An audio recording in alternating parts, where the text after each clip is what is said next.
چنانچہ شادی کے مقاصد میں سب سے پہلا مقصد ہے گناہوں سے بچنا۔ خاوند بیوی کے ذریعے گناہوں سے بچے اور بیوی خاوند کے ذریعے سے گناہوں سے بچے، یہ شادی کے مقاصد میں سے سب سے پہلا مقصد ہے۔ اور دوسرا مقصد ہے ایمان کو مکمل کرنا، کیونکہ نبی علیہ السلام نے ارشاد فرمایا النکاح نصف الایمان، نکاح آدھا ایمان ہے۔ شادی سے پہلے انسان جتنا ہی نیک بن جائے ابھی آدھے ایمان پر عمل کر رہا ہے۔ نکاح ہونے کے بعد اب ایمان کی تکمیل ہو جاتی ہے، اس لیے اللہ تعالیٰ بندے کے اعمال کا اجر بڑھا دیتے ہیں۔ حدیث مبارکہ میں ہے کہ شادی سے پہلے ایک نماز پڑھیں تو ایک نماز کا ثواب، اور شادی ہونے کے بعد ایک نماز پڑھیں تو 21 نمازوں کا ثواب، اور بعض روایات میں 42 نمازوں کا ثواب۔ تو اعمال کا اجر بڑھ جاتا ہے۔ اس کی کیا وجہ ہے کہ رب کریم یہ فرماتے ہیں کہ میرے بندے، پہلے تیرے اوپر صرف حقوق العباد تھے، ایک نماز کا اجر ایک ملتا تھا کہ صرف حقوق اللہ تھے، اب تیرے اوپر حقوق العباد بھی آ گئے۔ ان حقوق العباد کو پورا کرتے ہوئے جب تم میرے حقوق کو بھی پورا کرو گے، میں پروردگار اعمال کی قیمت بڑھا دوں گا۔ تو شادی کے مقاصد میں سے پہلا میاں بیوی ایک دوسرے کے ذریعے سے گناہوں سے بچیں، اور دوسرا ایمان کی تکمیل ہو، اعمال کا اجر بڑھ جائے۔ تیسرا کہ دونوں کو عزت مل جائے۔ جب شادی ہو جاتی ہے تو خاوند بیوی کے لیے عزت کا سبب بنتا ہے، بیوی خاوند کے لیے عزت کا سبب بنتی ہے۔ پھر چوتھا مقصد محبت کا ملنا، کہ میاں بیوی دونوں ایک دوسرے کو محبتیں دیتے ہیں، محبتیں تقسیم کرتے ہیں، اور محبتوں بھری زندگی ہوتی ہے۔ پھر پانچواں مقصد ہے شریک حیات کا ملنا،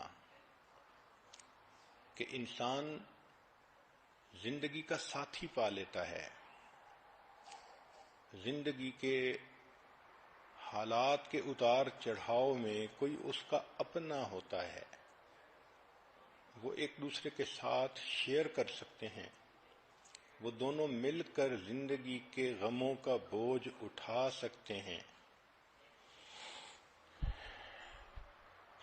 پھر چھٹا مقصد ہوتا ہے اولاد کا ہونا،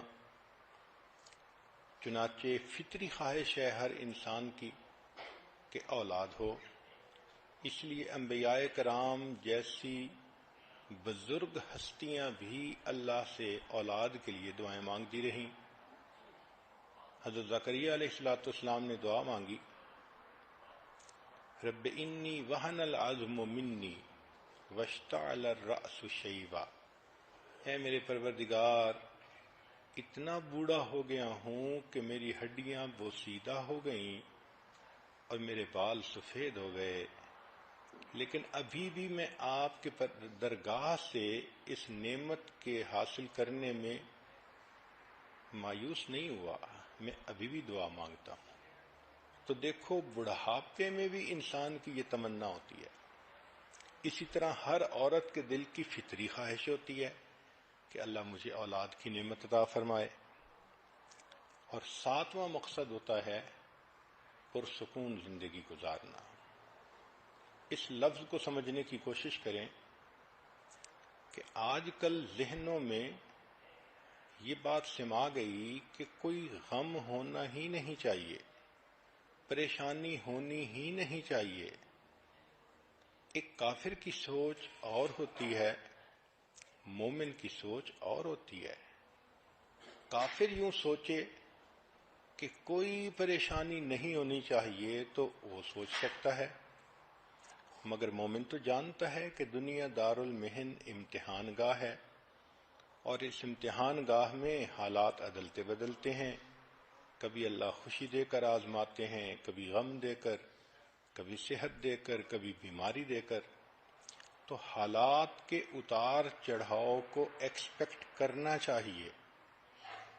دنیا کی زندگی پھولوں کی سیج نہیں ہے، امتحان گاہ ہے۔ آپ کیا سمجھتی ہیں کہ جو دنیا کے بادشاہ ہوتے ہیں ان کو پریشانیاں نہیں ہوتی؟ توبہ توبہ، اتنے پریشان کہ ان کی پریشانیاں کسی شہر کے لوگوں میں تقسیم کر دیں تو شہر کے سارے لوگ پریشان ہو جائیں۔ تو مقصد سمجھیں کہ سکون پانا، تو میاں بیوی دونوں پرسکون ہوتے ہیں، اگرچہ تنگی ہو، اگرچہ پریشانی ہو، اگرچہ بیماری ہو۔ تو ان چیزوں کا ہونا الگ بات ہے، اور دلی سکون ہونا یہ الگ بات ہے۔